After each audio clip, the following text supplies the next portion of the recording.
Good day to one and all.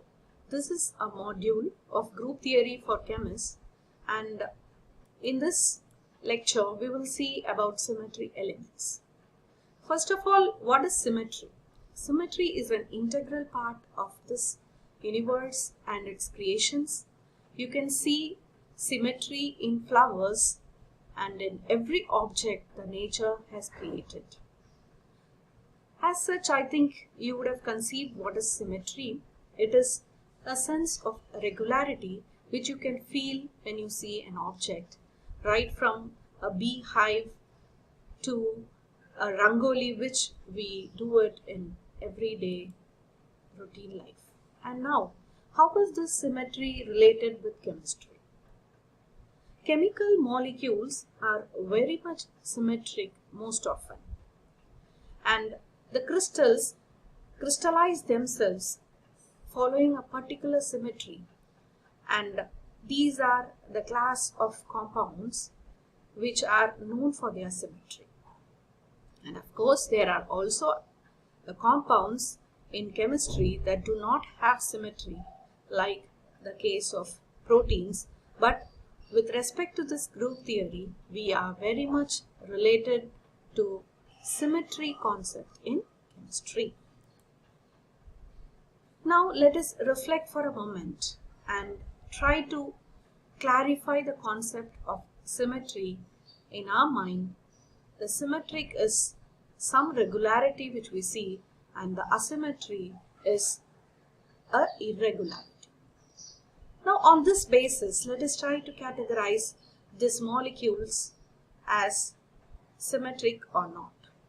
This carbon tetrachloride is symmetric, and this Taj Mahal picture is also symmetric because you can cut this into two equal halves, and this tiger is very symmetric, and this starfish is also symmetric. This drop of water is not symmetric. I hope the concept of symmetry would have engraved in your mind with clarity. Now, what makes an object symmetric? It is a symmetry element which makes an object symmetric. The symmetry element is nothing but it's a plane, a line or a point about which the operations like reflection, rotation or inversion is performed in a molecule that results in an indistinguishable appearance more than once. These operations like rotation, reflection and inversion performed on symmetry elements are termed as symmetry operations. Now let us see what are the symmetry operations that are available. Identity operation, and it is associated with doing nothing, and the symbol is E. The axis of rotation, it is the rotation of a molecule about an axis Cn, where n is given as 360 divided by the degree theta. Theta is the angle through which the object is rotated to get an indistinguishable appearance.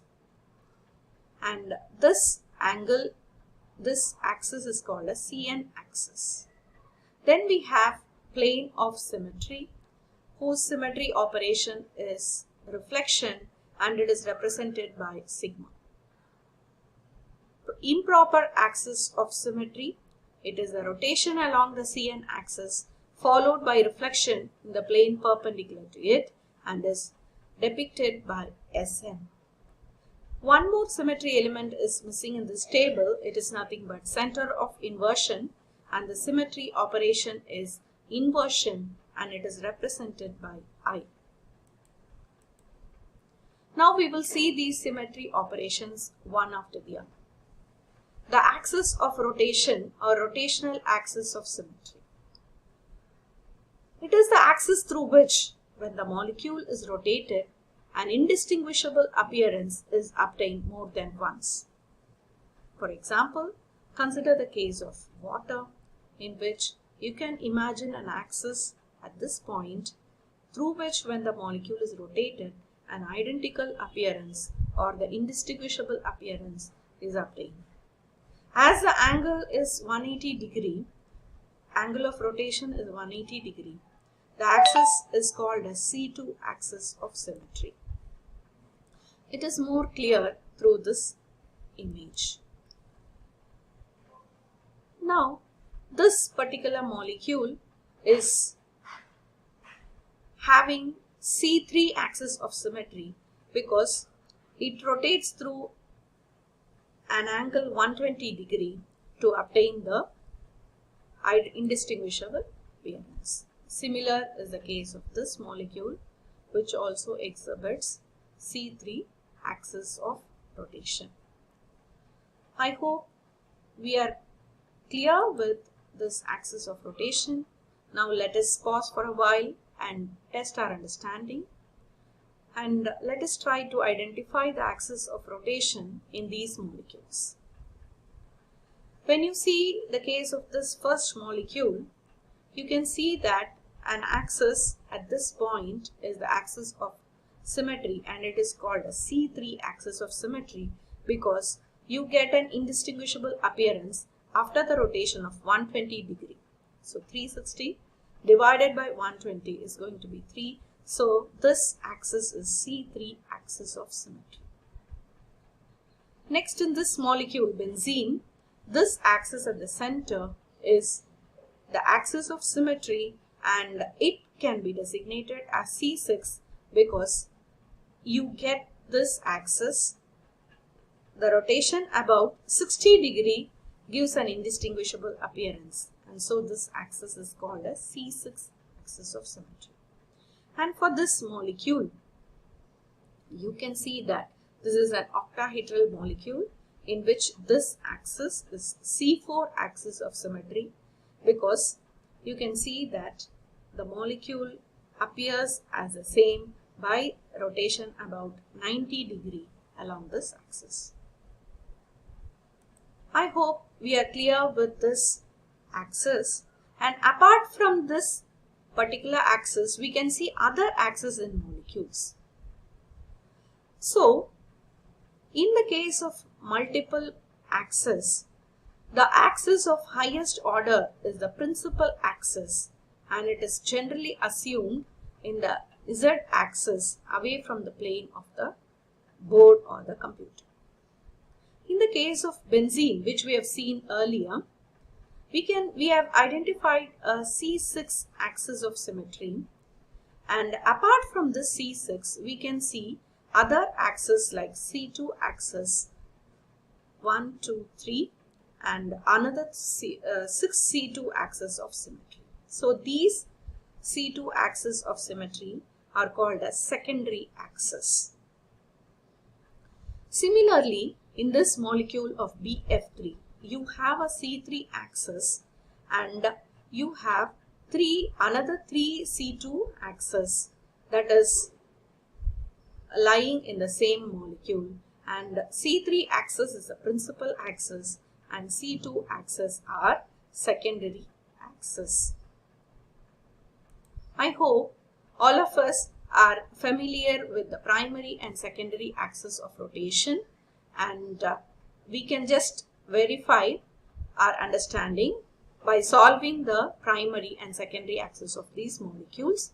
The ethylene has a C2 axis at this point and is the primary axis. Apart from that, there are 2 other C2 axes lying here. So these are the secondary axes which are termed as C2 prime. And in this molecule, there is only one axis of symmetry, that is C2, that is extending in the perpendicular direction of this computer, and this is the only axis of rotation.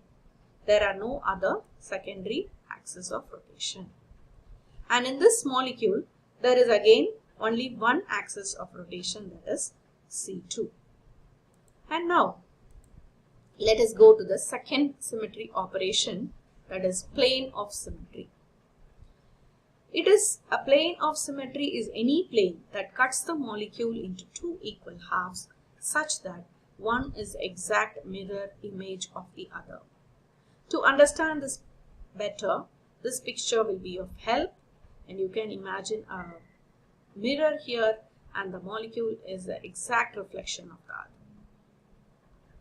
And now there are three types of planes of symmetry: horizontal plane of symmetry, vertical plane of symmetry, and dihedral planes of symmetry. We will see each of them one by one. Horizontal plane of symmetry. Symmetry plane that is perpendicular to the symmetry axis is called the horizontal plane of symmetry. See, for example, the molecule has a C3 axis perpendicular to this, and if any plane that cuts the molecule perpendicular to this principal axis is called as the horizontal plane of symmetry, and it is designated as sigma h. In the case of water, you can see that this is the C2 axis of symmetry, and you don't have any plane that is perpendicular to this axis. So this particular molecule does not have a sigma h. And in this case, HCF4 molecule, again you can spot a C4 axis in this direction, and you can see a plane that is perpendicular to this axis, and that is called as sigma h. Now, the vertical plane of symmetry. It is a plane that goes along with the axis of symmetry and cuts the molecule into two equal halves. Now, horizontal plane also cut the molecules into two equal halves, but it is perpendicular to the principal axis, while the vertical plane also cuts the molecules into two equal halves, but is along the principal axis. So here in the case of water, this is your C2 axis, and there are two planes, this plane and this plane, molecular plane. Both the planes are going along with the C2 axis, and so the two planes available with water are both vertical planes. Hope this point makes you clear about the vertical planes. Now, some of the vertical planes are such that they cut the molecule into two equal halves, and they bisect the angle made by two consecutive C2 axes. Such a plane is called a dihedral plane. In other words, it's the vertical plane that bisects any two consecutive C2 axes is called a dihedral plane. And in this case, in this molecule, let us imagine it is HCF4 or PtCl4 minus. And in this molecule, you can see that there are two C2 axes, and there is a plane that cuts the molecule, that cuts the two C2 axis through the center, that bisects the C2 axis through the center, and such a plane is called a dihedral plane. And similarly, there are dihedral planes in benzene, three dihedral planes which cut the edges of the benzene ring. Now let us pause for a while and try to identify the vertical, horizontal and dihedral planes of symmetry, if any. And in the case of first ethylene, we can see that there are two vertical planes, because this is your axis of rotation, and these two vertical planes that are actually running along with your axis of rotation, and there is one horizontal plane that is perpendicular to your axis of rotation. Now in the case of your next trans-dichloroethylene, you can see that this is your C2 axis, and you have a plane that is perpendicular to this C2 axis. So this is the horizontal plane. And now you have this cis, and you have two vertical planes. This is your C2 axis, and one vertical plane goes along the C2 axis, and another molecular plane that also goes along the C2 axis. So the two planes in cis dichloroethylene are vertical planes. Now we will go to the improper axis of rotation.